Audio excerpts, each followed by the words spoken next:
Well, it is Tamsin Denning, and this is the last series, the fifth series of dreams that I have had.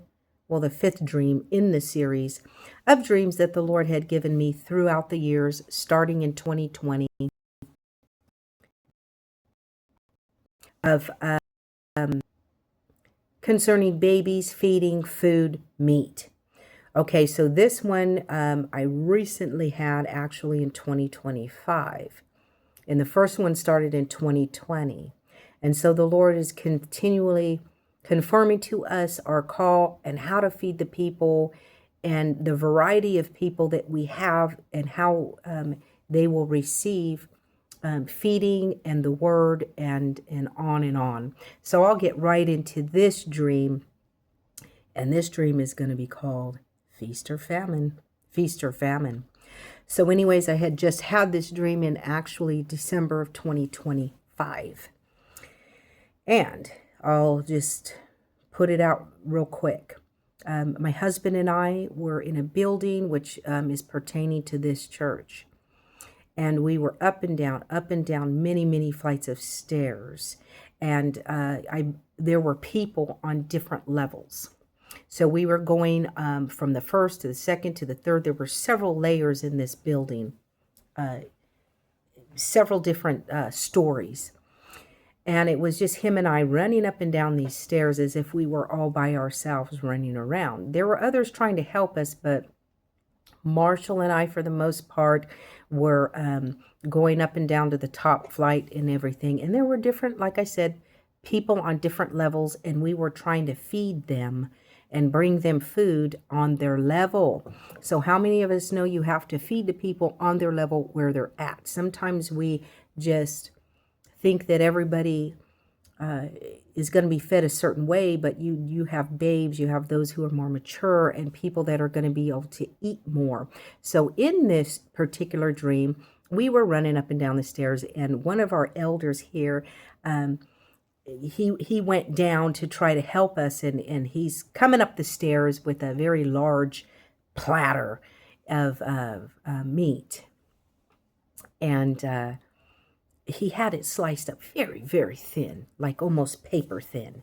And I remember the people were hungry. They were very hungry. And so we were on a certain level. He had brought it up to us, and we said, "Oh, thank you so much. We'll take it from here." And I pondered at the meat because it was sliced so thin, and I picked it up and I looked, and you can almost see through it. It was like paper. And so the individual that was standing there that was waiting to eat was a full-grown person, clearly able to eat way more than a very thin slice of meat.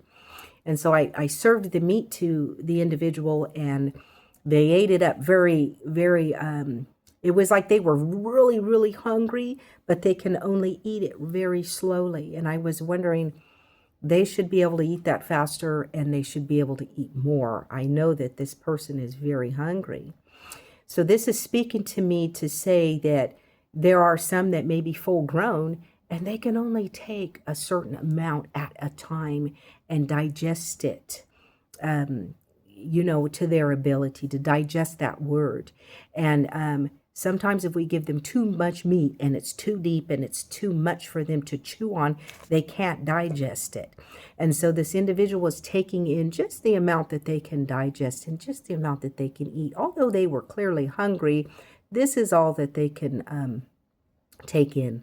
So anyhow, that was the last series of dreams, and that was called Feast or Famine, reminding us, pastors, leaders, and those that are teachers, to ask the Holy Spirit how and what material and what things that people are able to understand and digest. Sometimes we're not giving them enough and we're keeping them too basic on milk. Sometimes we're giving them too much and they're choking on the meat and they're not able to absorb it. And we wonder why there's no retention and people are either getting bored or they're getting overwhelmed. Okay, so go to the Father and ask what materials, what word, what is it that we teach the people that they're able to eat and digest, because people are on different levels in Christianity. So be encouraged. This is Pastor Tamsin Denning, and I'm just finished with the 5th dream of a series of dreams, and that dream was called Feast or Famine. And I will be back to you again with another dream called The Production. So stay tuned.